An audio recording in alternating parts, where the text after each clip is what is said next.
I woke up that Sunday morning feeling like I was floating. The white silk robe I'd bought for this trip hung over the bedroom chair, and my wedding band caught the light streaming through the floor-to-ceiling windows of our Back Bay townhouse. Married. After 15 years of building my architecture firm from nothing, after watching friends settle down while I poured everything into my career, I was finally someone's wife. Julian was already awake. I could hear his voice from the hallway, low and urgent, speaking in clipped sentences. The moment I stirred, the conversation stopped abruptly. "Good morning, beautiful." He appeared in the doorway, phone sliding into his pocket. "Sleep well?" "Like a dream." I stretched, reaching for him. Who was that? Gallery stuff. You know how it is before a big acquisition. Nothing that can't wait until after Santorini. He kissed my forehead. "Today we pack, tomorrow we fly." 2 weeks of nothing but us, the Aegean Sea, and too much wine. I smiled, pushing away the tiny knot in my stomach. Julian Price had walked into my life 8 months ago at an art opening in the South End, tall, with warm brown skin and a smile that made my knees weak. He ran a prestigious gallery specializing in contemporary African art, spoke 4 languages, and looked at me like I was the only woman in any room. At 42, he was worldly, sophisticated, everything I'd convinced myself I didn't need. True, there were things I didn't know about him. His family was complicated, he said. His past relationships ended because of distance. Whenever I asked about his life before Boston, a shadow crossed his face, and he changed the subject so smoothly I almost didn't notice. Everyone has wounds they don't want reopened, I told myself. I respected his privacy. Maybe I was just afraid to push too hard and lose him. We had breakfast together, fresh fruit and croissants from the bakery down the street. Julian talked about the villa he'd rented in Oya, the sunset views, the private terrace where we'd have dinner overlooking the caldera. He was animated, charming, everything a new husband should be. I watched him and thought about how lucky I was. This man chose me. This man wanted to build a life with me. "Start packing," he said, kissing my cheek. "I need to run to the gallery for an hour. Last-minute paperwork before I disappear for 2 weeks. On a Sunday? Art doesn't rest, baby." He winked and grabbed his keys.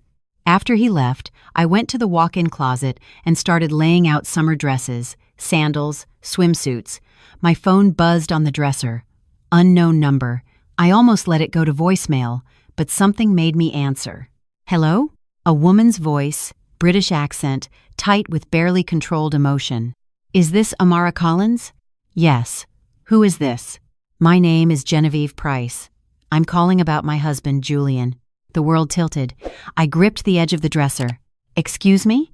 "I know this must be a shock," the woman continued, her voice wavering. "But I've just learned that Julian married someone in America yesterday. I need you to know that he's been married to me for 12 years. We have 2 children. He told me he was expanding the gallery, that he'd be traveling for work. I had no idea until his sister called me this morning, asking why she wasn't invited to his wedding. I couldn't breathe. This has to be some kind of mistake." "There's no mistake. I'm looking at our wedding photo right now. Julian Marcus Price, born November 3rd, 1982, in Kingston, Jamaica. Moved to London at 19. We married in 2013. Our daughters are 10 and 8. I sank onto the bed. "I don't understand." "Neither did I. Not for years." Her voice hardened. "But you should know something else.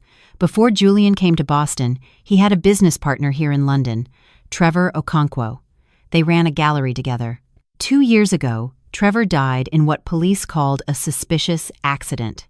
Fell down the stairs at the gallery late at night. Julian was the only other person in the building. My blood ran cold. The investigation was inconclusive. Not enough evidence to charge anyone. But Trevor's family believes Julian killed him. They say Trevor had discovered something about the gallery's finances, that Julian was laundering money through fake art sales. A week after Trevor threatened to go to the police, he was dead. I wanted to hang up. I wanted this to be a nightmare I could wake from. But Genevieve's voice kept going. Julian collected the life insurance from their partnership agreement. £500,000. That's when he came to America. That's when he found you. Why are you telling me this? Because I don't want you to end up like Trevor. Or like me, finding out 12 years too late that everything was a lie. She paused. Be careful, Amara. Julian is not who you think he is. And whatever you do, don't let him know that you know. The line went dead. I sat there for what felt like hours, staring at the wall. My wedding dress still hung in its garment bag. The suitcase lay open on the floor, half packed with honeymoon clothes. Everything I thought I knew had just shattered into 1,000 pieces. Julian came home 2 hours later, whistling, carrying a bottle of champagne. Found this in the gallery cellar. 2015 vintage, perfect for our first night in Greece. He stopped when he saw my face. Baby, what's wrong? I forced a smile. Just tired. Didn't sleep as well as I thought. Pre-honeymoon jitters. He set down the champagne and wrapped his arms around me. Totally normal. But once we're on that terrace watching the sunset, all of this stress will melt away. I promise. His arms felt like a cage. That night, while Julian slept, I went to the bathroom and locked the door. My hands shook as I typed his name into the search bar. Julian Price Gallery, London. The results showed his legitimate business, press coverage of exhibitions, nothing alarming. Then I added another word. Trevor Okonkwo. Articles appeared. London gallery owner dies in tragic accident. Investigation ongoing. And there was a photo of Trevor, a young Nigerian man with kind eyes, standing next to Julian at a gallery opening. They were smiling, arms around each other's shoulders. Partners. Friends. I searched deeper. Found a small article from 6 months after Trevor's death. Police close investigation. Insufficient evidence. Trevor's mother was quoted saying justice had failed her son. I looked up Genevieve Price. Found her on social media, privacy settings high, but her profile picture was visible. A beautiful black woman with 2 little girls in school uniforms. In one photo, barely visible, a man's arm around her shoulder, Julian's watch. The same watch sitting on my nightstand right now. I closed the browser and stared at my reflection in the mirror. The woman staring back looked terrified. The next morning, we flew to Santorini. Julian held my hand during takeoff, pointed out the window at the clouds, talked about the history of the Cyclades Islands. I nodded and smiled and felt like I was walking through a dream made of broken glass. The villa was everything he'd promised. White walls, blue shutters, a terrace overlooking the volcano crater, bougainvillea cascading over stone walls. Paradise. Hell. On our second night, while Julian was in the shower, I called Marcus Chen. He'd been my business partner for 11 years, the one who kept the firm running when I was overwhelmed, the one who'd never once complained about the long hours or the difficult clients. I knew he had feelings for me. He'd never said it outright, but I could see it in the way he looked at me, the way his voice softened when we talked. I'd always pretended not to notice. Now I needed someone I could trust with my life. Amara? He sounded surprised. Aren't you supposed to be on your honeymoon? Marcus, I need your help. My voice cracked. I can't explain everything right now, but Julian isn't who he says he is. He has a wife in London, 2 kids, and there's more. Something worse. Silence on the line. Then Marcus said quietly, Tell me everything. I told him about Genevieve's call, about Trevor Okonkwo, about the money laundering allegations. When I finished, Marcus was quiet for a long moment. Okay, here's what we're going to do. I know a private investigator, retired FBI, very discreet. I'll have him start digging immediately. Meanwhile, you need to act completely normal. Don't give Julian any reason to suspect you know anything. Can you do that? I don't know. He's right here. In the next room. Amara, listen to me. Marcus's voice was steady, calm. You're the strongest person I know. You built a company from nothing. You can do this. Just hold on for a few more days. I'll have answers soon. What if he figures it out? Then you call me immediately. Day or night, I'll be on the next plane. I heard the shower stop. I have to go. Be safe. I'm right here. I hung up just as Julian emerged, towel around his waist, water droplets on his shoulders. Who was that? Marcus. Work emergency. One of our contractors is threatening to walk off the Henderson project. Julian frowned. Work can wait. You're supposed to be relaxing. I know. I told him to handle it. I stood and wrapped my arms around his neck, trying not to flinch when his hand settled on my waist. No more interruptions. I promise. The next 5 days were an elaborate performance. We toured ancient ruins. We sailed around the caldera. We had dinner at restaurants carved into cliffside caves. Julian was attentive, romantic, ordering my favorite wine without asking, remembering every small preference I'd mentioned in the past 8 months. Either he was the world's greatest actor, or he genuinely believed he could have it all. 2 wives, 2 lives, no consequences. Every night after he fell asleep, I texted Marcus for updates. Day 3. Investigator confirmed Genevieve Price exists. Marriage certificate on file in London. 2 daughters, ages 10 and 8. Day 4. Gallery records show unusual transaction patterns. Large payments from shell companies. Classic money laundering structure. Day 5. Trevor Okonkwo's family agreed to talk. His sister says Trevor kept a backup drive with financial records. She still has it. Day 6. Drive recovered. Contains evidence of systematic art fraud. Julian was inflating prices, creating fake provenance documents, selling forgeries to wealthy collectors. Trevor found out, confronted Julian. 1 week later, he was dead. I read that message in the bathroom at 3 a.m., my hand over my mouth to keep from screaming. Baby? Julian's voice from the bedroom.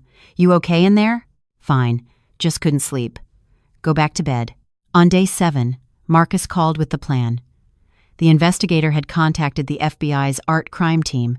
They were very interested in Julian's activities. British authorities had reopened the investigation into Trevor's death based on the new financial evidence. But they needed time to build the case. I needed to keep pretending for just a little longer. How much longer? I whispered. They're aiming for the day you land back in Boston. They'll arrest him at the airport before he can run. What if he suspects something before then? Then we extract you immediately. I have a contingency plan. But Amara, if you can hold on, this is the best chance to make sure he faces justice. For Trevor, for Genevieve, for everyone, he's hurt. I thought about Trevor's mother, still waiting for answers about her son's death. I thought about Genevieve, raising 2 daughters alone while her husband played husband to someone else an ocean away. I'll hold on. The remaining days blurred together. Julian planned a special dinner for our last night, a private chef on our terrace, candles everywhere, champagne flowing. He gave a toast about how I'd changed his life, how he couldn't wait to grow old with me, how this was just the beginning of our story together. I smiled and clinked glasses and felt nothing but cold fury. That night, he reached for me in bed, and I pretended I had food poisoning. He brought me ginger ale and rubbed my back and told me he loved me. I lay there in the dark, counting the hours until the plane. We landed at Logan International on a gray Tuesday afternoon. Julian grabbed our bags from the carousel while I hung back, scanning the crowd. Then I saw them. 2 men in dark suits near the customs exit, watching us approach. Julian Price? My husband turned. Yes, FBI. You're under arrest for wire fraud, money laundering, and conspiracy. You have the right to remain silent. Julian's face went white. He looked at me, confusion and dawning horror in his eyes. Amara? What is this? What did you do? I stepped back as agents surrounded him. I did what I should have done from the beginning. I asked questions. They led him away in handcuffs. He was still shouting my name when he disappeared through a security door.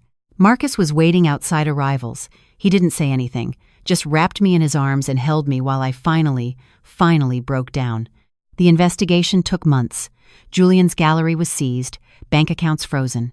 The FBI traced over $8 million in fraudulent transactions across 5 years. Collectors who'd purchased forged art came forward by the dozens. Then came the real breakthrough. British authorities found new evidence in Trevor's case. Security footage from a building across the street showed Julian entering the gallery at 11 p.m., the estimated time of death. Another camera caught him leaving at 2 a.m. He'd claimed to be home with Genevieve that night. She confirmed he wasn't. He was extradited to the UK to face murder charges. I followed the trial from Boston, reading every update, watching every news clip. Julian maintained his innocence until the very end, claiming Trevor's death was an accident, that he'd found the body and panicked. The jury didn't believe him. Neither did the judge, who called him a calculated predator who destroyed lives without remorse. 22 years. That was his sentence. 12 for Trevor's death, 10 more for the fraud. He'd be in his mid-60s before he saw freedom again. Genevieve reached out to me after the verdict. We talked for hours. She told me about the years of lies, the suspicious business trips, the money that appeared and disappeared without explanation. She'd wanted to believe him because the alternative was too painful. I understood. I'd done the same thing. "I'm sorry," she said at the end. "For what?" "For calling you that day. For shattering your world." "You saved my life," I told her. "Don't ever apologize for that. My marriage was annulled. The townhouse was sold." I threw myself back into work with a ferocity that surprised even me. Marcus stayed close, never pushing, just present. He'd bring coffee to my office at midnight when I was buried in blueprints. He'd remind me to eat when I forgot. He'd sit with me in silence when I couldn't find words. One evening, almost a year after Julian's arrest, we were on the roof deck of a building we'd just designed, watching the sun set over the harbor. "Why did you stay?" I asked suddenly. "All these years. You could have started your own firm. You could have found someone who actually saw you." Marcus was quiet for a moment. "I saw you first. That was enough. Even after Julian? After watching me choose wrong? You didn't choose wrong. You chose with the information you had." He turned to look at me. "We all do that. The difference is what we do when we learn more." I studied his face, the same face I'd seen across conference tables and construction sites for over a decade, steady, patient. "True. What if I'm not ready?" I whispered. "What if I never am? Then I'll still be here. Not waiting, just here." Something shifted in my chest. Not the lightning bolt I'd felt with Julian. Something quieter, deeper, like coming home. "Can we take it slow?" Marcus smiled. "Amara, I've known you 11 years. I'm not in a hurry." We took it slow. Coffee dates, walks along the harbor, long dinners where we talked about everything and nothing. He learned how I took my tea. I learned he played piano when he was stressed. We built something brick by brick. No rush, no pressure. Just two people who'd finally found their way to the same page. 2 years after that rooftop conversation, Marcus proposed. No grand gestures, no public spectacle. Just us in his kitchen, burning pancakes on a Sunday morning, when he suddenly got down on one knee with a ring that had belonged to his grandmother. "I know you've been here before," he said. "I know trust doesn't come easy anymore, but I want you to know that I will spend every day earning it. If you'll let me." I looked at this man who'd waited a decade without complaint, who'd helped me through the worst chapter of my life without asking for anything in return.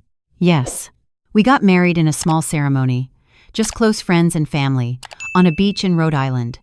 No white dress this time, just a simple blue sundress that matched the ocean. No grand promises, just honest ones.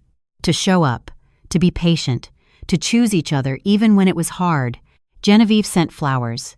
She was doing better now, had started therapy, was slowly rebuilding her life. Her daughters knew the truth about their father.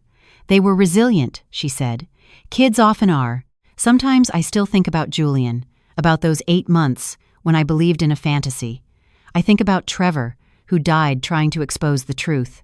I think about all the collectors who lost money to forged art, about the families affected by Julian's greed. But mostly I think about that phone call, the one that came while I was packing for a honeymoon to paradise. If Genevieve hadn't called, if she'd been too afraid or too proud to reach out to a stranger, where would I be now? Would I have discovered the truth eventually? Or would I have ended up like Trevor, a loose end to be dealt with? The truth is, I'll never know. And maybe that's okay. What I know now is this. Love isn't supposed to make you dizzy. It isn't supposed to sweep you off your feet so fast you can't think clearly. Real love is quieter than that. It's choosing to be honest when lying would be easier. It's staying when leaving would hurt less. It's the man sitting next to you on an ordinary Tuesday night, reading his book while you read yours, comfortable in the silence. Marcus looked up and caught me staring at him. "What?" he asked. "Nothing. Just glad you're here." He smiled and went back to his book. Outside, the city hummed with life, millions of stories unfolding at once. Mine had taken a dark turn, led me through a nightmare, and somehow brought me here. To this quiet living room, to this patient man, to a happiness I hadn't known I was allowed to want. If you're watching this and you're having doubts about someone, trust your gut. Ask the hard questions even when you're afraid of the answers. Check the stories that don't quite add up, and if someone seems too perfect, too charming, too eager to rush you toward forever, slow down. The real ones will wait. If you liked my story and want to hear more, go ahead and subscribe to my channel. If you'd like to support me, you can do it through Super Thanks. It would mean a lot. In the comments, tell me which city you're watching from and what time it is so I can see how far my story reaches. I've added 2 more life stories on the screen just for you. Click one now, and let's keep spending time together. Much love. See you soon.